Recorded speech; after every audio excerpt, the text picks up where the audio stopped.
온전한 11조 말라기 3장. 말라기는 하나님께서 바벨론 포로에서 돌아온 이스라엘 백성, 곧 이스라엘의 멸망과 예루살렘 성전 파괴를 경험하지 않고 바벨론에서 나고 자란 다음 세대인 이스라엘 백성들에게 하신 말씀입니다. 하나님께서는 바벨론에서 돌아와 성전을 짓고 그곳에서 제사를 드리고 있는 그들에게 너희 조상들의 날로부터 너희가 나의 규례를 떠나 지키지 아니하였도다라고 책망하십니다. 그것은 다음 세대인 그들이 바벨론을 통해 심판을 받은 부모 세대들, 곧 그들의 조상들과 똑같은 삶을 살고 있었다는 것입니다. 그래서 하나님께서는 그들에게 내게로 돌아오라, 그리하면 나도 너희에게로 돌아가리라고 말씀하십니다. 그러나 그들은 우리가 어떻게 하여야 돌아가리까? 라고 반문합니다. 자기들은 과거 솔로몬 성전만큼은 아니지만 그래도 성전을 지었고 그곳에서 나름대로 제사를 드리고 있는데 여기에 무엇을 더하라는 것입니까? 라고 투덜댄 것입니다. 그러자 하나님께서는 3장 8절부터 10절에서 사람이 어찌 하나님의 것을 도둑질하겠느냐? 그러나 너희는 나의 것을 도둑질하고도 말하기를 우리가 어떻게 주의 것을 도둑질하였나이까 하는도다. 이는 곧 11조와 봉헌물이라. 너희 곧 온 나라가 나의 것을 도둑질하였으므로 너희가 저주를 받았느니라. 만군의 여호와가 이르노라. 너희의 온전한 11조를 창고에 들여 나의 집에 양식이 있게 하고 그것으로 나를 시험하여 내가 하늘 문을 열고 너희에게 복을 쌓을 곳이 없도록 아니하나 보라 하고 분명하게 말씀하십니다. 우리가 하나님께로 돌아가는 것, 그래서 하나님께서도 우리에게 돌아오셔서 우리와 함께 거하게 하시는 것은 하나님의 것을 하나님께 드리는 것입니다. 그것을 말라기에서는 온전한 11조를 드리는 것으로 말하고 있습니다. 온전한 11조라고 한 것은 산술적인 10분의 1이 아님이 분명합니다. 물론 당시에는 11조 자체를 하지 않은 자들이 많았다는 것도 문제였습니다. 그러나 온전한 11조를 하라는 말씀은 소득에 대한 10분의 1만을 말하고 있지 않습니다. 1장 2장에서 살펴보았듯이 이스라엘 백성은 성전에서 제사를 드리면서 제물과 봉헌물을 바쳤습니다. 하나님께서 그것들을 받으셨습니까? 아닙니다. 그것들을 받지 않으셨을 뿐 아니라 쳐다보지도 않으셨습니다. 그리고 그들이 제사하거나 제물을 드리지 못하도록 성전문을 닫을 자가 있었으면 좋겠다라고 말씀하셨습니다. 그들이 제사를 안 드린 것도 아니고 예물과 봉헌물을 드리지 않은 것도 아닙니다. 그들은 열심히 드렸으나 하나님께서는 그들과 그들이 드린 것들을 받지도 않으셨고 쳐다보지도 않으신 것입니다. 그래서 결과적으로 그들은 하나님께 아무것도 드리지 않은 것입니다. 이런 의미에서 그들은 하나님의 것을 도둑질하고 있었던 것입니다. 그래서 온전한 11조와 하나님께서 받으실 만한 봉헌물을 드림으로 하나님께 돌아오라고 하신 것입니다. 그러면 하나님께 온전한 11조와 봉헌물을 드린다는 것은 무엇입니까?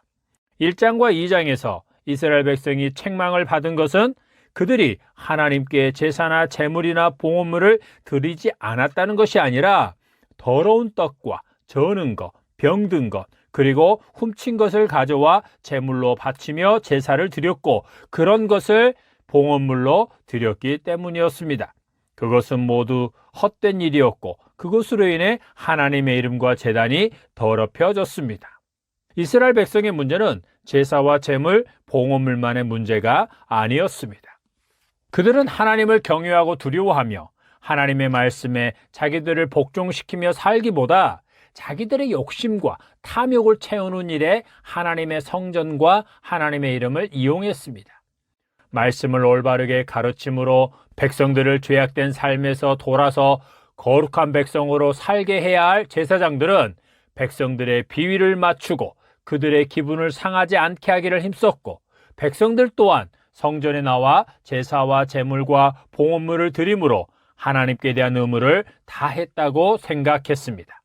제사장들은 백성들이 어떤 삶을 살고 있든지 간에 그들이 제사에 참여하고 어떤 제물이든지 제물과 봉헌물을 드리기만 하면 그것에 대해 고마워했습니다.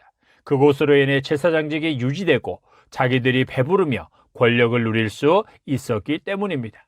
제사장들이 매우 나빴던 것은 백성들로 하여금 죄에서 떠나 거룩한 백성으로 살라는 말씀을 전하기보다 제사, 예물, 봉헌물 등 종교적인 일과 제사장들에 대한 헌신과 복종에 대한 말씀만 가르치고 요구했던 것입니다. 그리고 백성들은 자기들이 드린 제물과 봉헌물을 통해 백성의 의무를 다하고 있고 앞으로도 계속 성전에 나와 바칠 테니까 제사장들은 자기들의 사생활에 대해 이러쿵저러쿵 잔소리하지 말라고 한 것이었습니다. 그리고 제사장들로부터 자기들이 드린 제사와 예물에 대해서 그것을 받고 자기들을 축복해 주기만을 바랬던 것입니다. 이렇게 드려지는 제사와 제물과 봉헌물, 그리고 더럽고 훔친 물건, 곧 불의하고 불공정한 방법으로 번물질, 하나님 보시기에 합당하지 않은 직업을 통해 번물질로 바치는 11조와 헌금은 성전, 오늘날은 지역교회를 유지하는 데는 큰 도움이 되지만 하나님께서는 그것들을 쳐다보지도 않고 받지도 않으십니다.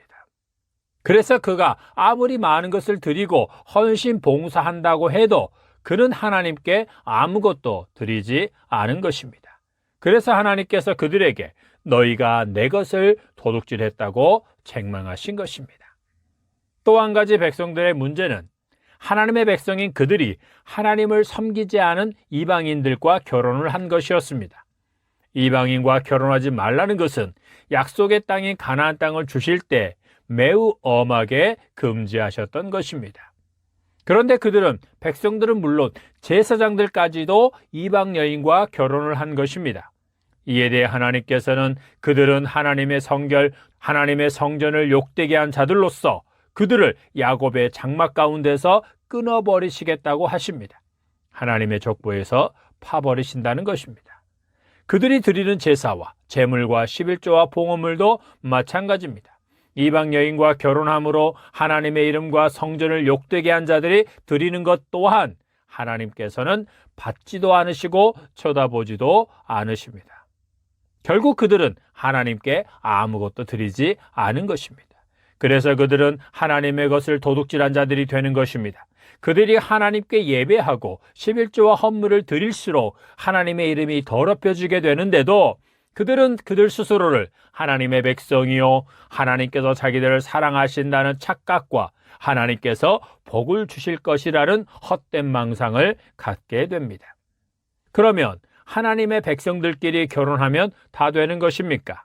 그들이 드리는 제사와 제물과 11조와 봉헌물은 하나님께서 기쁘게 받아주십니까?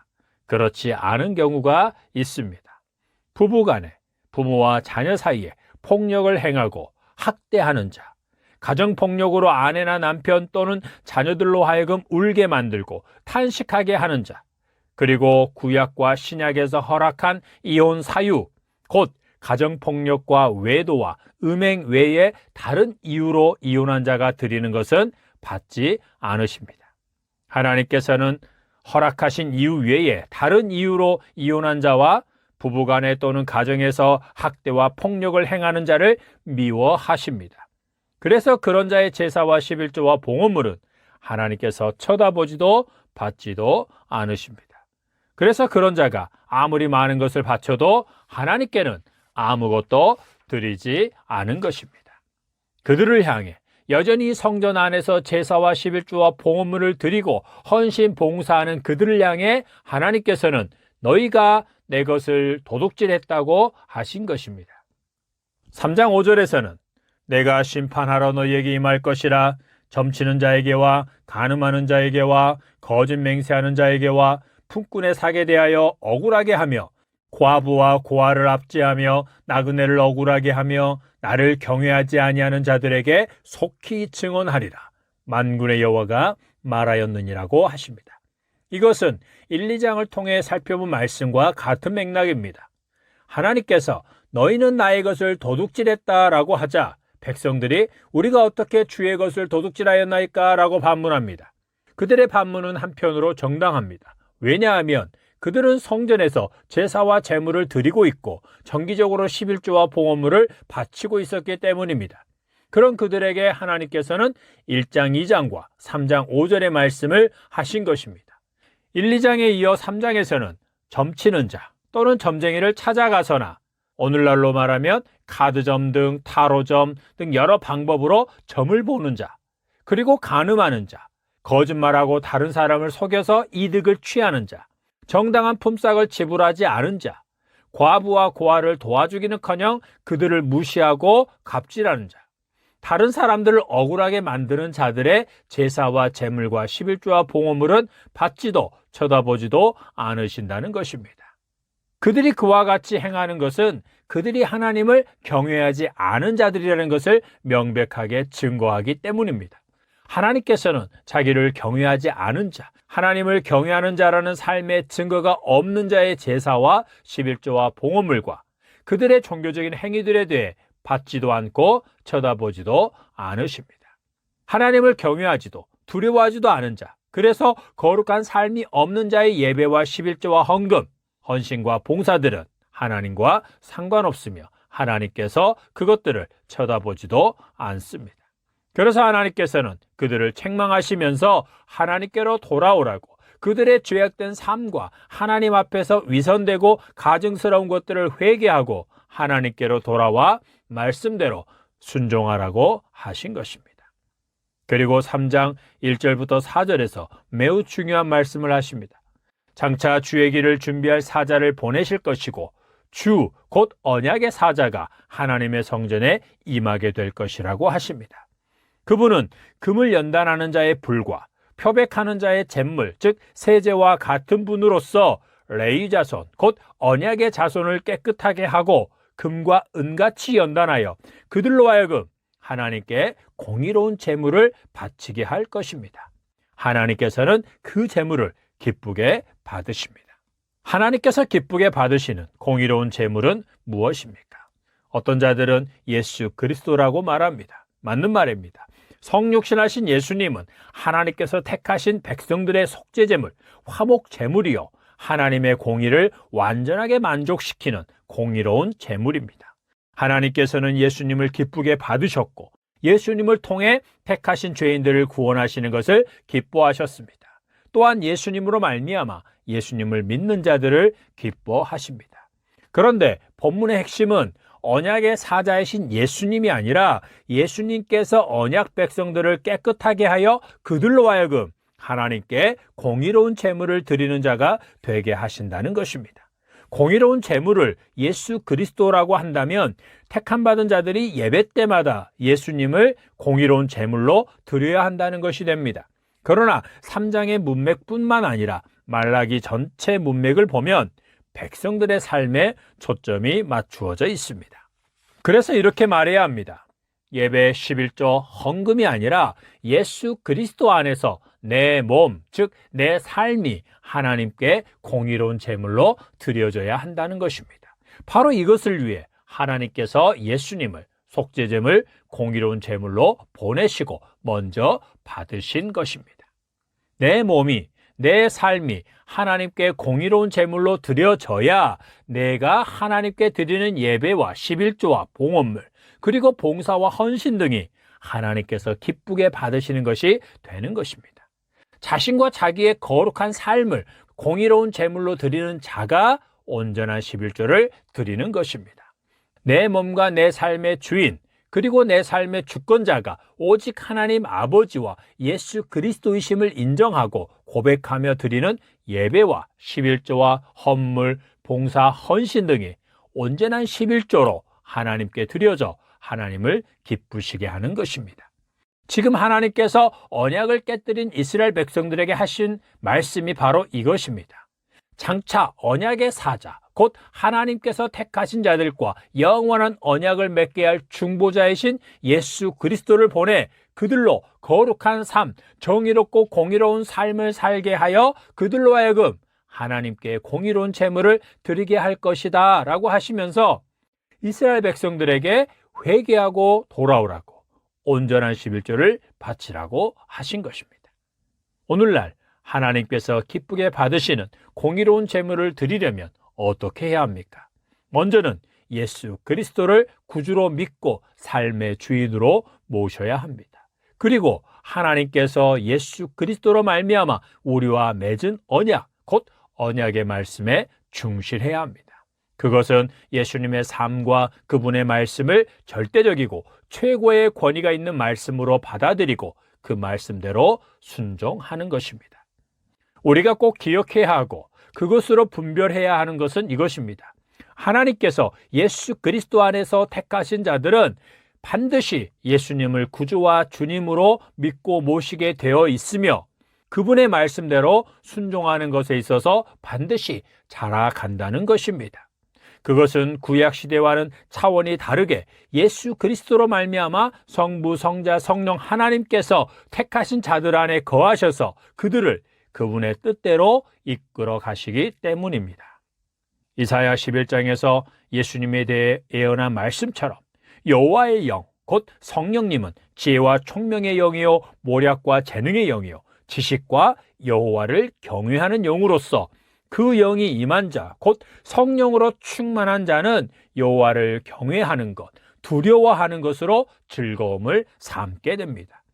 그러므로 예수님을 구주와 주님과 임금으로 모신 자들 안에 거하시는 성령님은 예수님께서 하나님 아버지께 하셨듯이 그들로 하여금 하나님 아버지를 경외하고 공경하는 삶을 살게 하며 그 삶을 기뻐하고 즐거워하게 하는 것입니다.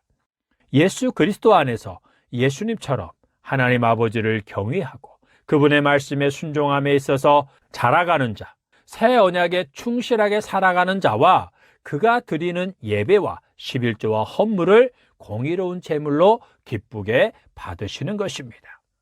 내 몸으로 행한 삶의 모습과 내용이 하나님 앞에 공의로운 제물이 되지 못한다면 내가 드리는 모든 것 또한 하나님께서 받지 않으시고 쳐다보지도 않는 것이 되는 것입니다.